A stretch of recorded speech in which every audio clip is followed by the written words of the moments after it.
Hey, here we are again, Arizona's #1 brother and sister team, the Grandon Group. Hey, today is fantastic. I'm really excited about today. Today is a great day in the studio.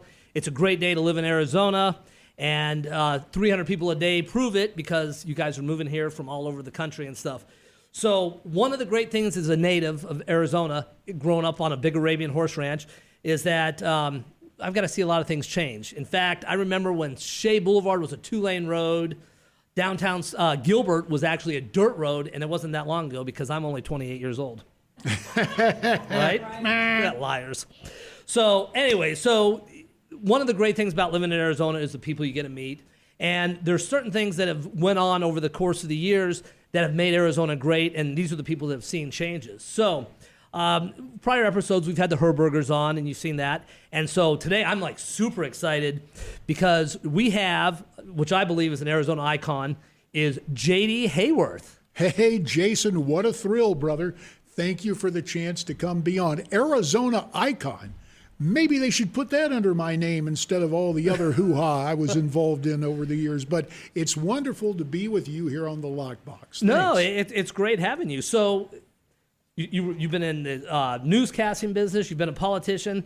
Let's start at the beginning. I mean, what brought you to Arizona? The gig. I got to tell you, television is a lot like baseball or professional sports. You go where the gig is, and you start. Although it's interesting the way population has moved. When I came out here, I had come from Cincinnati, and my upward trajectory was as an NC State guy, starting in Raleigh, Durham, Chapel Hill, and then Greenville, Spartanburg, Asheville. And they're both big markets now. In fact, Raleigh, Durham is larger than Cincinnati now. But No Cincinnati, kidding. a major league town. So I went there, and then in 1987, I had the chance to come to Phoenix, and I come out from Cincinnati, and it's February, but it's in the mid-70s, and this is when it's like 0. Cincinnati's a fine town, but man, it was cold, and I'm going, I can't believe I get to come out right now, and then spring training starts, and then, so for me, it was a no-brainer. Channel 10, probably against their better impulses, hired me as a sports reporter and anchor, and I had 7 great years there before I took a detour to Washington. So it's just been remarkable. It's been great. In fact, Jason, truth be told, from this exclusive high-rise studio from whence our presentation originates, round the corner, my bachelor pad. No kidding. Right down here, this was like the action center. Because as you talk about, I remember Hayden Road, heck, the first year, and I guess it was the year I came out for the Phoenix Open, they had just moved up to what is TPC Scottsdale. Hayden Road out that way was gravel. Absolutely. In fact, Verna Schumacher moved his Mercedes dealership from down here up there, and they're going, what are you doing? I said, wait a little. But he moved it into a gravel-covered road, and it was a long way back then. It was, and it used to be right next to the horse ranch, Tom Chauncey. Exactly, yeah, and of course Tom Chauncey. You know, when I was a kid growing up in North Carolina, as a disc jockey, offensive lineman, shot putter, as a kid, I would read Billboard, and I would read about cool AM/FM TV, and I thought, well, that's neat, and because Channel 10 is one of the CBS affiliates. NBC was big on color. But Channel 10 was one of the first local affiliates to go full color, and especially as what was then a CBS affiliate. It was a whole different thing. But I thought, well, that's great. I'll never end up out there. It became home, and it's been spectacular. Now, and you've seen, so obviously I've seen a ton grow here. You've seen a ton of growth. I mean, this town has changed since you first came out from Cincinnati. Oh, well, sure. I mean, we already chronicled what happened in Scottsdale around the corner. And, of course, if you come in this corridor now, with all the growth, the merchandising, and just, I heard this bit of errata, and since you're in real estate, maybe you can verify it. I was listening to our old buddy, this is back in the day, when Pat McMahon was full-time doing mornings on KTAR, doing middays.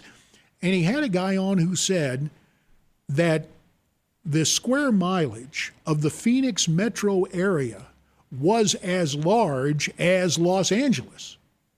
And there was a whole lot to fill in. And even as recently as a few years ago, I would say, well, Scottsdale is all built out. Wrong. Now the challenges are, because we're the youngest of the 48 contiguous states. Right. You look around the different counties, and gosh, you just go up the beeline, and only 3 to 4% of Gila County is private property. Yep. The rest is government controlled. People hear public lands, they think it's like the public library. Not exactly the case, but that was part of the condition, as I understand history. When the United States reconciled, the Confederate States came back in, the accountants in Washington are saying, how are we going to pay the war debt? And they go, oh, we'll get the different territories to cede us their property, and we will give that real estate imputed value. And so that's one of the ways, in retrospect, the United States was able to maintain some measure of fiscal solvency post-Civil War. It was the real estate business, so to speak. Hey, so I had a couple people ask before he came on there. So you were a great sportscaster, newscaster, everything on there. I mean, I remember as a kid watching you on. Bless your heart, and it scarred you for life. But now you. Well, and you got the perfect voice for it too. Well, bless you. Not much on the looks, but they hadn't filled their quota of fat, ugly guys at Channel 10, so I got a gig. But it worked out. So what possessed you? You have a great career on TV. You look good. You sound good. And all of a sudden, you wake up one day and you're like, I'm going to become a politician. Well, the short joke, 2 words, temporary insanity. But the real thing that went on for us, we had just started our family. Yeah, it was all the wrong reasons to run, because you can always look and find 1,000,001 reasons not to leave it. I mean, gosh, at that point in time, I'd achieved some distinction in a major market as a weeknight sports anchor and with a young family. But I guess the best way to sum it up was, it's really wild. I used to have this course I'd run up in North Scottsdale before the invention of the elliptical trainer, when I was young and maybe, still carrying extra upholstery on my frame. We had a course from our house down and around Scottsdale Princess and back home. And I was just coming back into the neighborhood, and Mary pulls up in the family van, and she has an interesting expression on her face. And I said, honey, I just finished 9 big ones. And she looks at me and said, oh, yeah, well, in 9 big ones, we're going to have another little one. So I stop. And I said, honey, nothing's more important than family. Let's forget all about this Congress bit. I've got this incredible job, professionally rewarding. We need security for our family. And Mary said, no, I want you to run. And we can joke about, wow, another bout of temporary insanity, but that kind of commitment on the home front didn't make it easy, but it was an incredible amount of time. And so to be there for 12 years, Theodore Roosevelt had an expression, work worth doing. And I'm not going to get into all the political issues, but just in the broadest sense, if you're doing something you believe in that can have a positive impact for your nation, your community, and your family, it is work worth doing. And while we live in a great country where people have a lot of different opinions, I think on balance, people will remember the time I spent there. It was work worth doing. Absolutely. And you love the state enough where you wanted to commit that time to it. Well, this state, think about it, youngest of the 48 contiguous states. Not a state until Valentine's Day 1912, which means what? Gosh, just 9 years ago, we had our centennial. Yep. And to show you how long the time has been, when I was interviewing for the gig at Channel 10, that was the 75th anniversary. What do they call it? Sesquicentennial? I forget. Well, yeah, 75-year anniversary. So it's been remarkable to be here and to see the growth and the opportunity here for so many people. Because Arizona, another interesting story, the guy who was my television producer in Cincinnati came out to take another television job. And it's just very interesting because it was as if we had the realization, this is the place to be. And boy, that's been true. It absolutely is. What's harder, television or politics?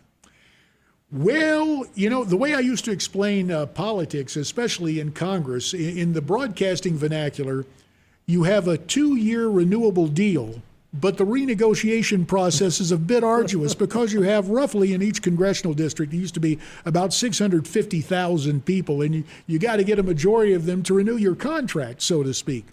In broadcasting, quite often, you can talk about ratings, and yes, that does play a part in it, but sadly, in a lot of cases, those in charge of newsrooms or programming have their own tastes, and at times they will program to their own tastes. I guess I can tell this story. Yeah, for example, one of the absolutely. reasons I left Cincinnati, the guy who hired me left, and they brought in a guy who just could not stand me. I don't know if there'd been like a offensive tackle shot putter type who had messed with him as a kid, but he was going to ride me out of town on a rail. Well, imagine, it was just, well, we're not going to renew the deal. Okay, not going to renew the deal. I will spare you all the impersonations, though they are delightful and quite funny in my estimation. Anyway, okay, I'll do. The guy did sound kind of like Truman Capote. He went, we wish you well. Okay, great. 2 weeks later, I had this gig. So, see ya, pal. Boom.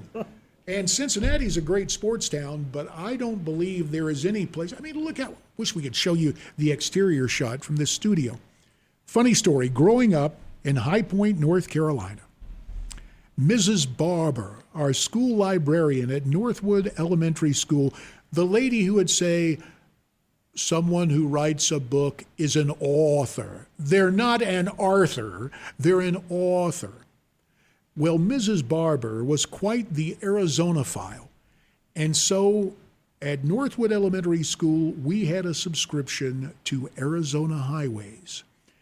And to take a copy of Arizona Highways and to sit and look at it, you had to have her special permission. She would take it out of a special area under lock and key, and you would go into the reference room to see the incredible photography. And in fact, I guess it was her, I'm sure daughter or granddaughter, a couple of years ahead of me in school, ended up coming out here to the U of A. But I got out here and I said, hey, Mrs. Barber is on to something. In fact, when I first got the gig, because when I first became aware of Arizona, my granddad was director of scouting for the Cubs. And he said, oh, man, this is great. You're going to go out, and Mr. Wrigley used to have us up to the mansion. We'd be out, and we'd be out for spring training, and so they had so many friends out here. In fact, I was only about 2, and grandparents are a little indulgent. Now it'd be about a size 14 cowboy boot, but I had these little tiny boots and this Western wear that they picked up right down here off Fifth Avenue and brought back to North Carolina. So I'm not a Presbyterian, but maybe it was preordained that I was going to end up out here. The good Lord was looking out for me, and it has been wonderful because here is where I met my wife. Here is where we've raised our family. And whatever the travails of broadcasting or other events, sometimes beyond our control, I think we'll always have a spot here. No, that's great. So what's the future for JD and his family? Are you going to stay in Arizona? Well, again, as a broadcaster, this is what I learned from my granddad. As a broadcaster, you go where the job is. In baseball, you have a winter home. And so I don't know. I did 4 years with Newsmax, 3 of them in South Florida. We kept our place here in Scottsdale, and it was kind of turnabout. Mary would commute back and forth. The way I would do weekly from Washington, Mary would come out for 6 to 9 weeks, and here's a little hint for child rearing. You worry about them when they're younger, but you really start to worry. I'm sorry, I don't mean to go like Joe Biden whispering at a press conference. Sorry, not a political, just a joke. You really worry when they grow up, have access to automobiles and all other sorts of stuff. So Mary would come back every few weeks and make sure the place hadn't burned down. And thankfully it didn't. And we still have our home here, and we're back. And who knows what the future holds. But whatever it holds, it's been great having a chance to spend a little time with you. Well, you know what? This is absolutely fantastic. And I mean, for me, it's an honor because I'm not a broadcast person. This is just a show we do for real estate. You have great natural talent at this business. Well, Jason. we were sitting next to an icon who did this for years. I remember you doing all the games and everything else, and you had perfect voice, perfect hair. Don't you think, Robin? Perfect hair. So I mean, I worked to get this. Yeah, I was a little worried. You know, I checked with Mary, is the hair okay before I go? Because, you know, they can take everything else. But as long as you keep your TV hair. No, you look good. You look good. JD, thanks for joining us. Bless you, Jason. Thank you. Everybody, this is an absolute reason why we love Arizona, and it's people like JD that can tell you how this town grew. So when you see him around town, and you'll see him at restaurants and stuff like that, just ask him. And I mean, he'll tell you how this place has just changed. And for the good. It's changing. Give me 5 minutes, I'll take an hour. But it'll all work out. Hey, hope you guys have enjoyed this episode with JD HAYWORTH. It's been an absolute honor having him on. I am Jason Grandon. If you guys need anything, make sure you call and get your pre-quals through the Hendricks team at VIP Mortgage. Angela's not here today, so have to do her job for her. But houses, call the Grandon Group, Arizona's #1 brother and sister real estate team. I'm Jason Grandon with the Lockbox. We'll see you soon.